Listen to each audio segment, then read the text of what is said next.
Natiling mataas ang tiwala at suporta ng napakaraming Pilipino kay Pangulong Ferdinand R. Marcos Jr. batay sa tugon ng masa survey. Ang detalye sa balitang pambansa ni Harley Valbuena ng PTV Manila. Well, it just validates that what we are doing, that people are beginning to understand what we have been trying to do for the last 2.5, almost 3 years. Ito ang reaksyon ni Pangulong Ferdinand R. Marcos Jr. sa tugon ng masa survey ng Okta Research, kung saan lumabas na siya pa rin ang pinagkakatiwalaang opisyal ng gobyerno.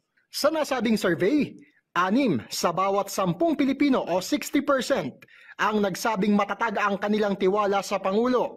59% naman ang satisfied o kontento sa kanyang pamumuno. Sinabi ng Pangulo na ito ang nagpapakita ng progreso at ito ang patuloy na nagbibigay sa kanya ng inspirasyon. So it continues to inspire me because it shows that we're making progress. And that's always good to know. Ang ilan nating kababayan, pinuri ang mga programa ng administrasyon para sa mahihirap. Sana po pagpatuloy pa rin po yung sa mga 4Ps, yung ganun, dire-diretso lang po yung pagtulong tsaka sa DSWD para po matugunan din po namin yung mga paghihirap po namin para sa mga anak namin tsaka sa pag-aaral. Para sa akin po, siguro kung talagang matutuloy niya yung sinasabi niyang bababa yung per kilo ng bigas na sinasabi niyang umpisa pa lang na upo niya, sabi niya 20 pesos per kilo. Siguro malaking bagay po yung para sa mga mahihirap na katulad namin. Ayon naman kay Okta Research Fellow Dr. Guido David, ang survey ang patunay na masaya pa rin ang nakararaming Pilipino sa pamumuno ng Pangulo. 60% of Filipinos trust the President Bongbong Marcos. Ayon sa mga sa mga tinanong natin sa mga kababayan natin, majority still trust and masaya, satisfied sa performance ng Pangulo. Ayon naman sa Malacanang, sa kabila ng ingay sa politika at mga tangkang pagsira sa gobyerno, nakikita pa rin ng mga Pilipino ang mga napagtagumpayan ng administrasyon. Tiniyak ng palasyo na palalakasin pa ang mga programa laban sa gutom at kahirapan. Kabilang na ang ilulunsad na 20 pesos na kada kilo ng bigas, walang gutom program ng DSWD, Pantawid Pamilyang Pilipino program o 4Ps, at feeding program sa mga paaralan. Dahil mahalaga po ang kapakanan ng taong bayan kay Pangulong Marcos, papaluwigin pa po ang mga programa para matugunan po ang mga isyu patungkol po sa kahirapan at kagutuman.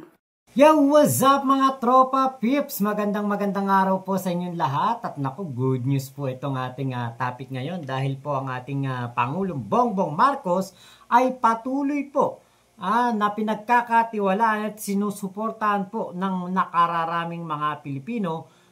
Ayon po dito sa nakaraang survey ng Okta Research, yung tugon ng masa. At batay po sa datos, 60% o katumbas ng 6 sa bawat 10 Pilipino ang tiwala po sa pamumuno ng Pangulo, habang 59% naman ang nagpahayag ng kanilang kasiyahan sa administrasyong Marcos Jr. Kahit po na maraming pagsubok, kahit po maraming bumabatikos, kahit po na marami ang nagpe-fake news, ay patuloy pa rin po na masaya ang mga Pilipino under the term or under the governance of President Bongbong Marcos.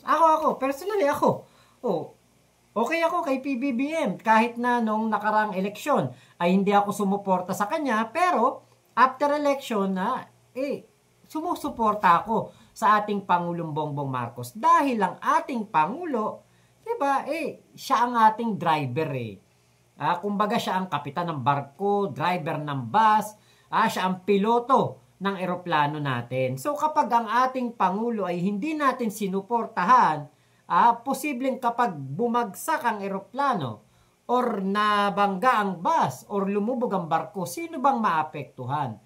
Tayo. Diba? Kaya tayong mga Pilipino dapat sumuporta kay PBBM para mas lalo po niya na maipatupad ang mga magagandang proyekto na kanyang pinaplano. At actually, dito po sa Tangerine naman, punta naman tayo dito sa Tangerine, top performing branch of government. Ito po yung nakita natin na isang survey. Ayan, ito. Ipa-flash ko na lang po dito sa screen.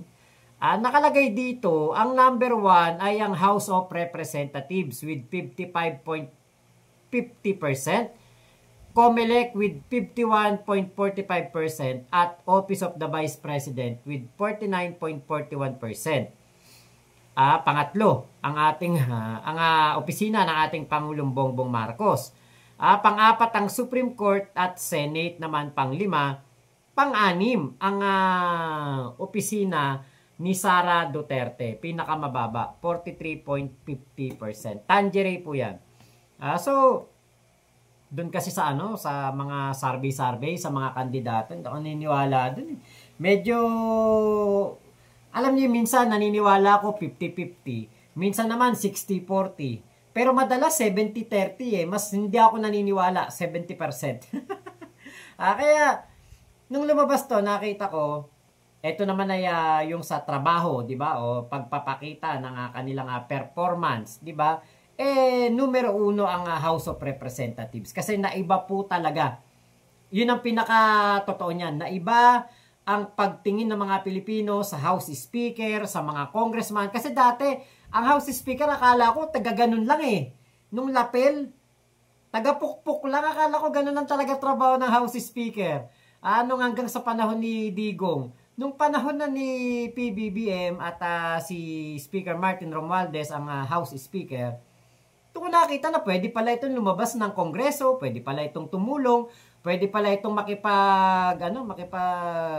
makisalamuha ba sa ating mga kababayan. Kaya parang naiba ang pagtingin ng ating mga kababayan sa House of Representatives. Kaya siguro ganun ang tingin nila na kumbaga naiba. Ay, pwede pala yung congressman lumabas ng kongreso. Kala ko mga congressman mga laging naka-Amerikana, laging mga nakatuksido, tapos taga-pukpuk lang ng gano'n, tapos nagde-debate lang sila. Hindi ko alam na pwede palang ang mga kongresista ay pwede palang tumulong. Ngayon naman, napansin natin dito na pangatlo lamang ang ating Pangulong Bongbong Marcos. So, okay lang yun. Pangatlo lamang ang kanyang opisina. So, yung pong ating mga kababayan, ay mas nakikita ang trabaho ng ating Pangulong Bongbong Marcos kaysa sa opisina ng Vice Presidente. Tingin ko, kaya bumagsak ang rating dito ni Sara Duterte kasi ito performance ang performance level. Kumbaga yung trabaho ang nire-rate dito. Kung tutusin, etong si Sara Duterte kasi, 'di ba? Hindi naman natin nakikita ganong nagtatrabaho. Wala naman tayong makita na kumbaga yung parang achievement nagagawa niya talaga. 'Di ba? Parang wala naman tayong nakikita, puro pamumulitika lang at paninira lamang ang kanyang ginagawa habang siya ang ating Vice Presidente. Kaya siguro sa tingin ko ganun po na kumbaga si Sara Duterte ang pinakakulelat, 43.50%. Mataas pa ang Senate, 'di ba? Sa pamumuno ni Chis Escudero. Kaya sabi ko, kaya siguro lagapak talaga si Sara dito kasi tamad At puro pamumulitik at paninira lamang ang inuuna, hindi nagtatrabaho ng maayos. Kaya po siguro kapag tinanong ang tao kung sila ba'y kontento sa trabaho na ginagawa ng Office of the Vice President, syempre hindi. Kasi si Sara ay si utos. Puro utos lang yan. Sinabi niya mismo yan. Tuturuan daw niya mag-utos-utos ang mga magmando ang mga tauhan, na magmando ng tauhan ang mga kongresista pag uwi niya. Galing yata doon sa concert ni Katy Perry yan nung nabanggit niya yan.